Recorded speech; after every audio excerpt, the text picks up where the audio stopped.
नाज़रीन आदाब, अली वारसी एक मरतबा फिर नया तौर के प्लेटफ़ॉर्म से आपके सामने हाज़िर है और आज जो हमारे पास खबर है वो ज़ाहिर-सी बात है पाकिस्तान के अंदर इस वक़्त सबसे बड़ी खबर यही है कि जनरल फ़ैज़ हमीद, साबिक DG ISI lieutenant general Faiz Hamid retired इस वक़्त जो है उनके ऊपर फ़र्द जुर्म आयद कर दी गई है और फ़र्द जुर्म जो है वो एक तवील फ़र्द जुर्म है क्योंकि इसके अंदर टॉप सिटी का केस जो कि इनिशियली सामने आया था लेकिन उसके अंदर भी प्रेस रिलीज़ के अंदर सब कुछ शामिल था कि उनके ऊपर किस-किस किस्म की चीज़ें जो हैं वो उनके ऊपर इल्ज़ामात हैं और अब ये पता चल रहा है कि उनके ऊपर पॉलिटिकल मेडलिंग, म्यूटिनी के हवाले से और फिर साथ-साथ जो है वो ज़ाहिर है कि टॉप सिटी और अपने इख्तियारात का नाजायज़ गलत इस्तेमाल करने के हवाले से भी जो है वो इल्ज़ामात अब ऑफ़िशियली फ्रेम कर दिए गए हैं। तो एजाज़ अहमद साहब जो है वो हमारे साथ इस वक़्त मौजूद हैं क्योंकि वो एक सिक्योरिटी एनालिस्ट हैं और आईएसपीआर की बीट को कवर करते हैं। तो मैंने सोचा कि इनसे क्यों ना पूछा जाए। एजाज़ साहब बहुत-बहुत शुक्रिया हमें जॉइन करने का। ये बताइएगा कि फैज़ हमीद साहब के साथ जो ये इस वक़्त इस मौके पर सामने आना, इसकी क्या क्योंकि देखिए इमरान खान साहब की फाइनल कॉल वग़ैरह सब कुछ खत्म होने के बाद अब जबकि पीटीआई भी कह रही है कि भई हमारी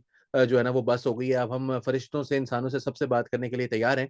तब जाके फैज़ हमीद के ऊपर ये जो फ़र्द जुर्म है इसका आयद होना ये क्या कितना सिग्निफिकेंट है? अली, ये बहुत ज़्यादा सिग्निफिकेंट है।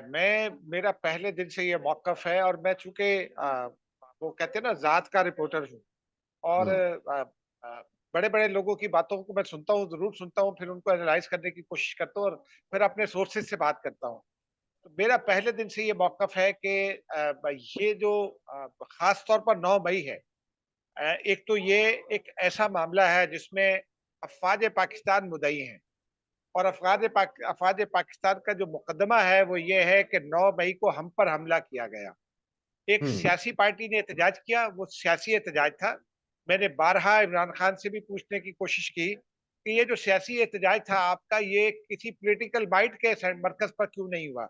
यानी मॉडल टाउन पर नहीं हुआ जो मुस्लिम लीग नून का दफ्तर है, पंजाब असेंबली पर नहीं हुआ, पार्लियामेंट हाउस पर नहीं हुआ, बिलावल भुट्टो की रिहाइशगाह पर नहीं हुआ, आसिफ ज़रदारी की जो कराची की रिहाइशगाह पर है बिलावल हाउस, वहाँ नहीं हुआ। स्पीकर हाउस पर नहीं हुआ। ये जो मिनिस्टर एन्क्लेव है यहाँ नहीं हुआ, लेकिन ये मिलिट्री बाइट के जो मराकिज़ हैं वहाँ क्यों हुआ? तो उनका ये कहना था कि भई क हमें हमारे साथ तो मुझे तो पकड़ा ही रेंजर ने था, बल्कि वो तो जो दीगर अल्फ़ाज़ इस्तेमाल करते हैं, वो मेरा ख़्याल है कि वो सेंसिटिविटी की वज़ह से उनका इस्तेमाल भी मुनासिब नहीं है। हुँ, तो मेरा पहले दिन से ये मौक़िफ़ था कि ये मामला जो 9 मई है, ये बहुत संजीदा मामला है। दूसरा, अगर आपको भी याद होगा, जब टॉप सिटी का केस आया था जनरल फैज़ हमीद के सामने, तो उस वक़्त भी मैंने नया दौर पर ये बात की थी और मेरा ये उस वक़्त भी ये राय थी कि ये टॉप सिटी का अकेला नहीं है, इसके पीछे 9 मई भी है। और हुँ, मैं प्रीवी हूँ बहुत सारी इन्फॉर्मेशन का जो इस दरमियान में होती रही है। जनरल फैज़ हमीद से कैसे-कैसे तहकीकात हुई हैं, किन-किन से तहकीकात हुई हैं, वो बहुत सारे लो नाम हैं। लेकिन उसमें 2-3 नाम बड़े इम्पोर्टेंट हैं। उसमें से कुछ लोग ऐसे हैं जिनका पीटीआई से ताल्लुक रहा भी है और बज़ाहिर वो पीटीआई के नहीं हैं। कुछ ऐसे हैं जो जिनको आप अदालती शख्सियत कह सकते हैं और एक बड़ी अदालती शख्सियत के हवाले से भी ये इत्तला है और सोर्सेज़ जो हैं वो इसको बारहा कन्फर्म कर चुके हैं कि उनको जनरल फैज़ के सामने बिठा दिया गया था और फिर पूरी और उसकी पूरी वीडियो मौजूद है। 2 कैमरा वीडियो कम से कम मौजूद है जिसमें 2 शॉट में दोनों को भी देखा जा सकता है ताकि ये एस्टेब्लिश रहे कि जनरल फैज़ के से जो इंक्वायरी की गई थी वो फेयर एंड फ्री इंक्वायरी थी और किसी दबाव के तहत नहीं थी। ये जो एक बड़ा इम्पोर्टेंट फैक्टर है। फिर उनके उनके ये जो फ़ोन्स जो अदालती हैं वो शख्सियत है सर इस्लामाबाद में। ये जो अदालती शख्सियत हैं जिनका आप ज़िक्र कर रहे हैं ये रिटायर्ड हैं या अभी हाज़िर हैं? नहीं, अब ये हाज़िर नहीं है, अब ये ओहो! साबिक हो गए हैं। ठीक लेकिन है। दूसरी दूसरी इम्पोर्टेंट बात ये थी कि जनरल फैज़ हमीद 3 फ़ोन इस्तेमाल करते थे और वो हुँ, फ़ोन इस्लामाबाद में कहीं एक डिप्लोमैटिक एन्क्लेव में था, 2 इस्लामाबाद शहर में थे, मुख्तलिफ जगहों पर। फिर उसके अलावा एक फ़ोन कहीं रावलपिंडी में जो गैरिजन था वहाँ इस्तेमाल होता था। तो ये चकलाला में इस्तेमाल होता था। अब इस तरह की इन्फॉर्मेशन आ रही थी और फिर ये मुमकिन नहीं है कि जो जिस तरह का ताल्लुक था जनरल फैज़ हमीद का और इमरान खान का, हुँ, आपको मैं शायद पहले भी ये बता चुका हूँ कि जनरल फैज़ हमीद को डीजी आईएसआई बनवाने के लिए इमरान खान ने रात को 1 बजे जनरल बाजवा को फ़ोन किया था मेरी इत्तला के मुताबिक और उनको ये जी। कहा और सुबह संडे था। और उन्होंने हुँ, कहा कि I need general Faiz Hameed to become to be made ISI chief और remove general Asim Munir. General हुँ, आसिम मुनीर को फिर उसी वक़्त जनरल बाजवा ने फ़ोन करके ये कहा, वो उनकी जनरल बाजवा की और जनरल आसिम मुनीर क्या की जो बाहमी दोस्ती है, वो भी कहते हैं बहुत ज़्यादा है। और वो हुँ, जनरल बाजवा भी चूँकि सर सैयद में पढ़े हैं, जनरल आसिम मुनीर लाल कुर्ती के हैं, तो उनका एक आर्मी से पहले का भी ताल्लुक है।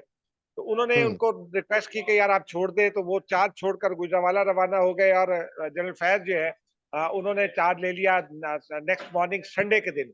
पाकिस्तान की हुँ, तारीख में संडे को छुट्टी के दिन ये एक ही चार्ज लिया गया, वो इनका चार्ज था। अब इस तरह के ठीक। ताल्लुक में फिर उनको हटाया गया, आपको याद होगा उनको डीजीआईएसआई के ओहदे से हटाया गया था। उसके बाद उनको पेशावर लगाया गया, तो वहाँ से कुछ इत्तलात आई, उसके बाद उन्होंने तालिबान को इन किया सिस्टम में, और फिर वहाँ से उनको हटाकर कोर कमांडर पे लगाया गया बहावलपुर। ये हुँ, सारे मामले में एक 2 बातें थी। एक तो उनकी नकलो हरकत पर नज़र रखी जा रही थी। लेकिन हुँ, उससे पहले आपको याद होगा जब ये डीजीसी थे काउंटर टेररिज्म के डिप्टी डीजी एक तरह से कह लें, जब इन्होंने वो जी, जी। मुज़ाकरात किए थे, पैसे देने वाले मुज़ाकरात टीएलपी से, उस वक़्त जनरल हुँ, आसिम मुनीर हुआ करते थे डीजीएमआई। उस वक़्त जी, की बहुत सारा रिकॉर्ड जो है ना वो अफ़वाज पाकिस्तान के पास मौजूद है, और इन वो उसकी तस्दीक की जा रही थी। ज़ाहिर-सी बात है, एक आपके पास खबर आती है, आपका सोर्स आपको रिपोर्ट करता है, अफ़सरान लगे हुए होते हैं इंटेलिजेंस के, लेकिन ये भी देखना होता है कि ये जो अफ़सर है, इसका पर्सनल कंडक्ट क्या है, ये कितना ऑनेस्ट है, और ये जिसके बारे में रिपोर्ट कर रहा है, कहीं इसकी कोई ज़ाती दुश्मनी तो नहीं है उससे। इस हुँ, दरमियान में फिर वो उसकी मुइज़ की दरख़्वास्त आ गई थी, मुइज़ खान की, वो टॉप जी, सिटी वाले। बिल्कुल, बिल्कुल। और बिल्कुल। फिर उसके साथ-साथ कहानियाँ बनी थी इनके भाई नजफ़ लतीफ़ाल की, और उन्होंने कहा जी बड़े कब्ज़े कर रहे हैं, और फिर इस्लामाबाद में कई बिल्डर्स ने इस किस्म की शिकायत की। तो उस सारे मामले में इमरान खान को आगाह रखा जा रहा था, उषा बीबी और अच्छा सर, इसमें फरागुद्दीन फिर के ये हवाले 3 से। चीज़ें सर, इसमें 3 चीज़ें हो गई। 9 मई का आपने ज़िक्र किया। आपने ज़िक्र किया उनका जो ऑफ़िस का गलत इस्तेमाल है टॉप सिटी के केस में।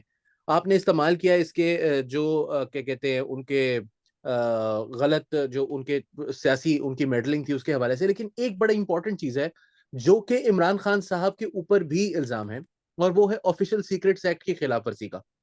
ये बताइएगा कि जो साइफ़र का मामला है, क्या इसमें भी जनरल फैज़ हमीद जो हैं वो इम्प्लिकेट होते हैं? जी, हो सकते हैं। जनरल फैज़ राइट। हमीद हो सकते हैं इम्प्लिकेट, बिल्कुल हो सकते हैं, और अगले दिनों में ये बात सामने आ जाएगी। इसमें एक और मामला है जिसकी तरफ मैं आ रहा था, और साइफ़र एक इम्पोर्टेंट मामला है, और वो अभी हुँ। खत्म नहीं हुआ। वो कहते हैं ना, थोड़ा-सा रिट्रीट किया है, रिट्रीट करके साइफ़र आप दोबारा अटैक करते हैं, वो खान साइफ़र साहब के कहते थे मामले में। साइफ़र एक हकीकत। तो साइफ़र साइफ़र एक एक हकीकत है, वो हकीकत है, खत्म नहीं हुआ। वो खत्म नहीं हुई। वो हकायक तो हकायक होते हैं ना, हकायक तो खत्म नहीं हो हुँ, सकते। वो तारीख के पन्ने पे बरकरार रहते हैं, और वो पन्ना कभी ना कभी आपके गले पड़ जाता है। हुँ, लेकिन एक और आपको याद होगा, यहाँ एक प्राइवेट मॉल है सेंटोरस, उसके 6th जी। फ्लोर से एक इंटेलिजेंस नेटवर्क पकड़ा गया था। वो जी, एक जी, जी। पैरेलल इंटेलिजेंस नेटवर्क था, और वो उस वक़्त पकड़ा गया था जब जनरल फैज़ हमीद को वहाँ से हटा दिया गया था। आपको याद होगा, दुरुस्त, ठीक है? दुरुस्त, बिल्कुल। और उसमें उसमें ब्रिगेडियर लेवल के अफ़सरान भी थे, कुछ कर्नल लेवल के अफ़सरान थे, जो कुछ हाज़िर सर्विस थे, कुछ रिटायर्ड थे। वो उनमें से बहुत सारे लोगों ने भी गवाहियाँ दे दी हैं।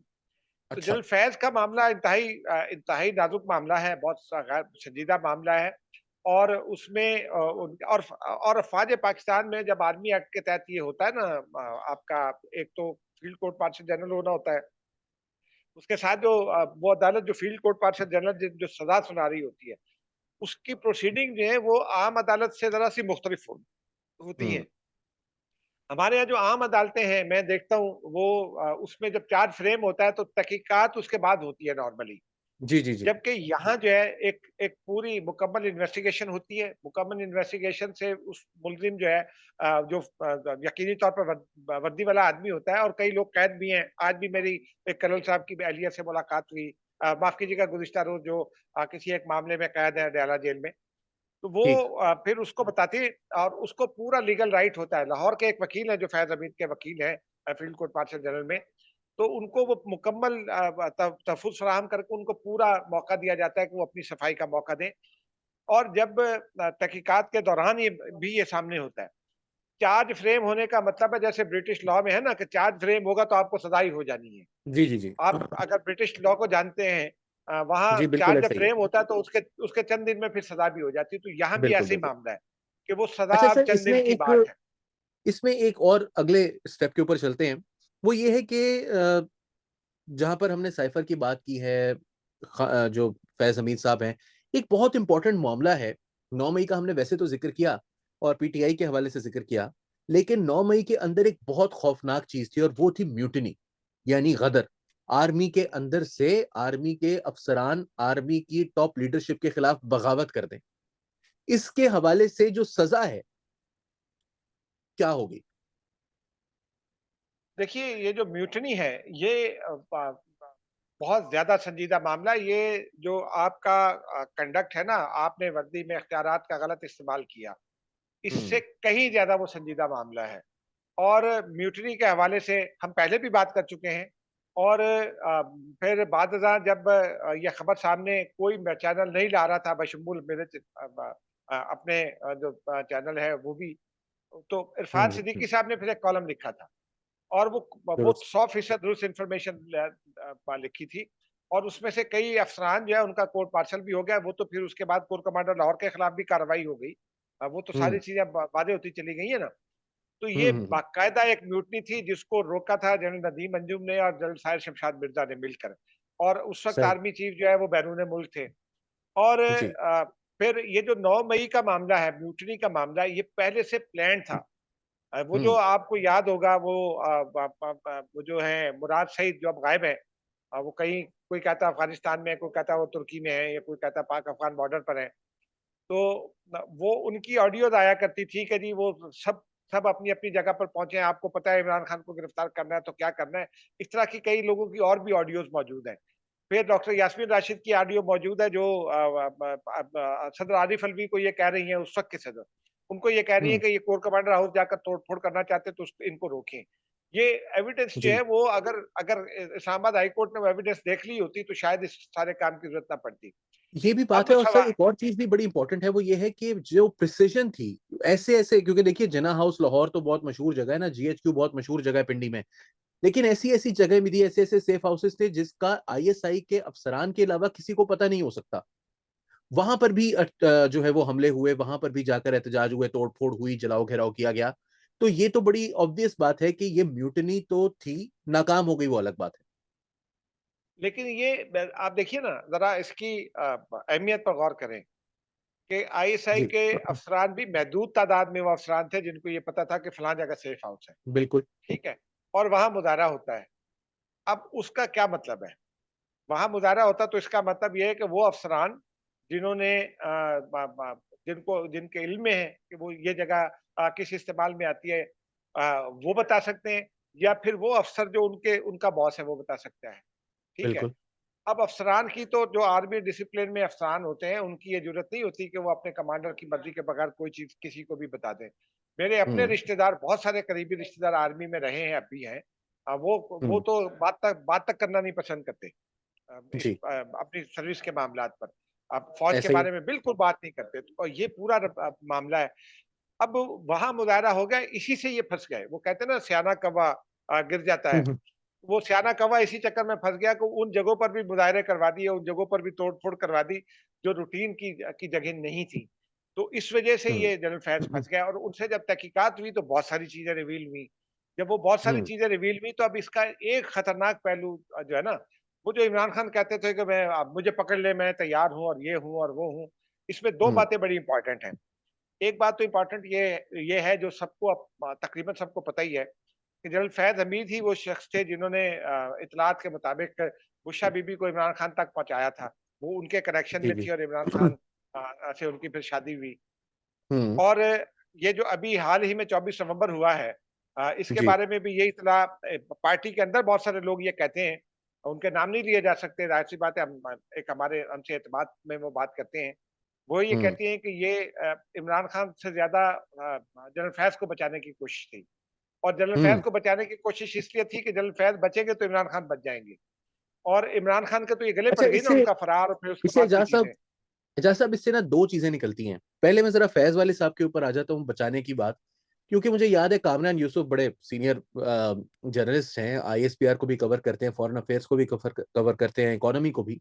तो उन्होंने एक उनकी थ्योरी है, ज़ाहिर है वो एनालिसिस कर रहे थे, कोई इन्फॉर्मेशन की बुनियाद पर बात नहीं कर रहे थे।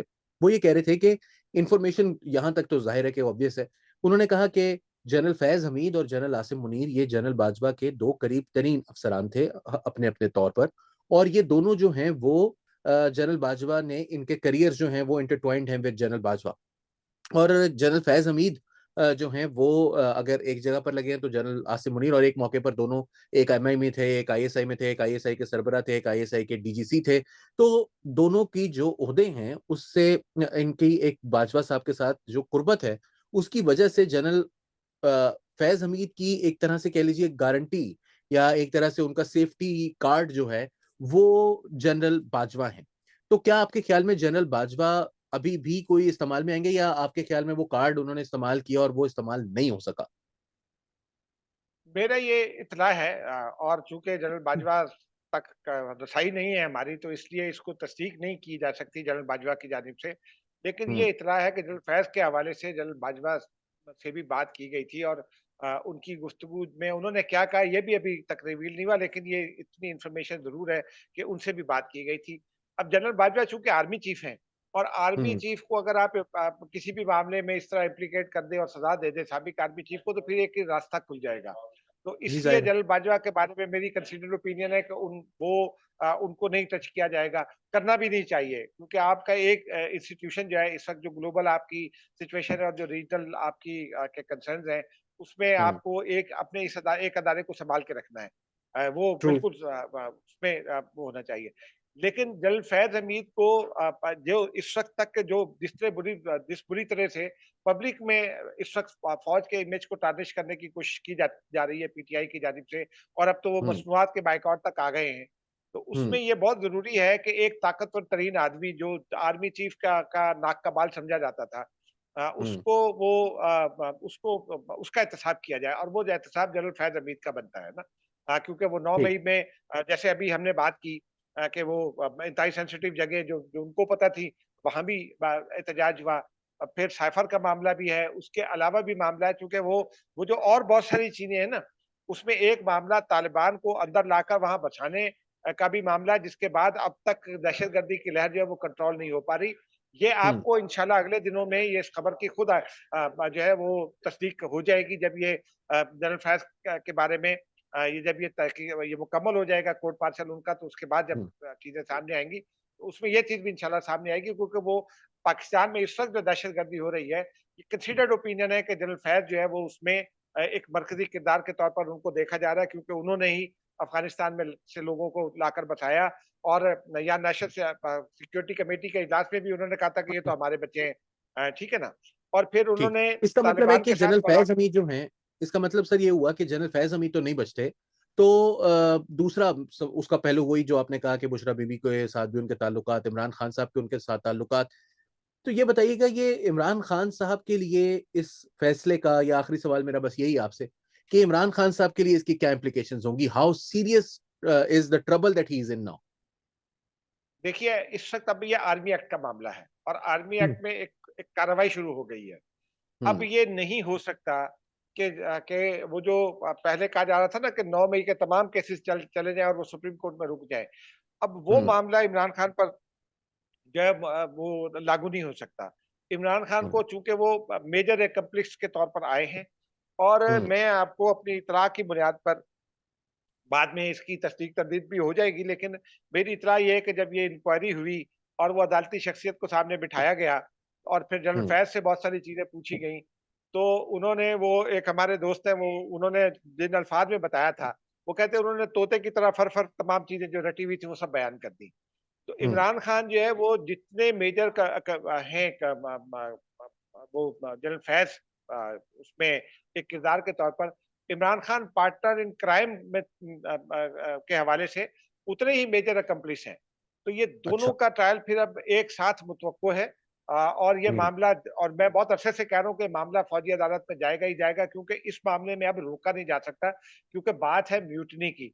अगर खाली हुँ, बात होती ना ये एहतजाज की और जीएचक्यू पर हमले की और कोर कमांडर हाउस पर हमले की, तो वो हुँ, सुप्रीम कोर्ट की बात मान ली जाती। लेकिन अब ये बात आ गई है म्यूटिनी तक, जिसकी इंडिकेशन भी दे दी गई है आज की प्रेस रिलीज में। तो अब ये मामला दुरुस्त। इमरान खान के भी गले पड़ेगा। मैं अब इस हद तक मैं चूँकि ज़रा-सा ऑप्टिमिस्टिक आदमी हूँ और मैं हुँ, ये समझता हूँ कि जो इस वक़्त की क़यादत है, तमाम क़यादत वो इतनी इंतहा-पसंद नहीं है कि एक हद बिल्कुल एंड कंक्लू पर चली जाए मामला तो सब कुछ मलिया-मेट कर दे। वो मुकम्मल हुँ, और फेयर मौका देंगे इमरान खान को भी, बुशरा बीबी को भी, और कैपिटल पनिशमेंट का मैं तज़किरा नहीं करता, लेकिन लाइफ सेंटेंस जो है वो कम से कम सज़ा उसकी वही बन सकती है। और वो जुर्माना हुँ, और बाकी चीज़ें जो हैं वो अपनी जगह, लेकिन बहुत ही संजीदा मामला है। इसलिए मेरा ये ख़्याल है कि हतमी बात का जो है ना वो कहते हुए ज़रा एहतियात बरतनी चाहिए कि मेरे नज़दीक कम से कम इसकी लाइफ सेंटेंस बनती है। हुँ, लेकिन कौन-सी सेंटेंस होगी, ये तय करेगा जो फ़ील्ड कोर्ट पार्षल जनरल जो फ़ॉर्म हो चुका है, वही तय करेगा। और उसमें मैं आपको मज़े की बात बताऊँ, उसमें जो अफ़सरान हैं, वो वो हैं जो लॉ ग्रेजुएट हैं, जो आइन हुँ, और कानून को जानते हैं और लंबे अरसे से फ़ौज के अंदर वो इसी काम की प्रैक्टिस करते हैं। अब रोज़ाना की बुनियाद पर आइनी और कानूनी मामलात जो फ़ौज से मुताल्लिक होते हैं, उनमें वो डिसिप्लिनरी चीज़ों को करते हैं, उनमें इस किस्म के क्राइम्स को करते हैं। उनमें से आपको याद होगा एक लेफ्टिनेंट जनरल को पहले भी सज़ा दी गई थी। वो जी। जिनको जनरल जावेद उनको जी, जी, जिनकी बिल्कुल, सज़ा बिल्कुल। को फिर माफ़ किया, रहम की अपील की बुनियाद पर उनकी सज़ा को उम्र कैद में तब्दील किया गया और हुँ, जासूसी के इल्ज़ाम में। और जी, ये वो लोग हैं जो आइन कानून को पूरी तरह से जानते हैं और बहुत सारी दफ़ा हमने खुद भी देखा है कि वो कई मामलात में जिसमें सिक्योरिटी के उमूर होते हैं, वो सुप्रीम कोर्ट तक को असिस्ट करते रहे अपनी राय देकर। और हुँ, इस्लामाबाद हाई कोर्ट को भी बहुत सारी दफ़ा राय दी है और कई और जगहों पर भी राय दी है। तो वो अ, उनकी राय जो है वो हतमी तसव्वुर होगी। आर्मी एक्ट का ये वाला जो म्यूटिनी वाला पोर्शन है, हुँ, उसमें फिर रहम की अपील और अप्रूवल आर्मी चीफ ही देंगे अपने वो जो टॉप ब्रास है ज़ाहिर-सी उसके बात है। साथ मुशावरत के बाद। लेकिन उसमें रहम की पहली अपील भी आर्मी चीफ से होगी। आर्मी चीफ ठीक, अगर अपील नहीं करेंगे तो उसको करेंगे तो फिर वो सदर मुमलिकत के पास पास जाएगी। सदर मुमलिकत भी अगर मुस्तरद करते हैं तो चूँकि उसमें एक सिविलियन ऑफिस इन्वॉल्व हो जाएगा, तो हुँ, उसको मुस्तरद करने के बाद फिर वो जा सकती है हाई कोर्ट के ज़रिए सुप्रीम कोर्ट जा सकती है। लेकिन ये दुरुस्त। मामला बहुत संजीदा है और मैं ये समझता हूँ कि शायद अगले 1 से डेढ़ महीने के अंदर-अंदर ये मामला निपट भी जाएगा। बहुत आपने ये इम्पोर्टेंट एक जो है वो आखिर में बात कही कि ये 1 से डेढ़ महीने के अंदर-अंदर मामला निमट जाएगा। ज़ाहिर है कि उसके बाद प्रोसेस है, हाई कोर्ट में जा सकता है, सुप्रीम कोर्ट में जा सकता है, लेकिन जो कोर्ट मार्शल का प्रोसेस है, वो 1 से डेढ़ महीने में कंप्लीट हो जाएगा और यहाँ पर सज़ा जो है, जैसा कि एजाज़ साहब ने कहा कि मामला बहुत संगीन है और सज़ा भी इंतहाई संगीन ही होगी। अली वारसी को नया दौर के प्लेटफ़ॉर्म से फिलहाल के लिए इजाज़त दीजिए। आदाब।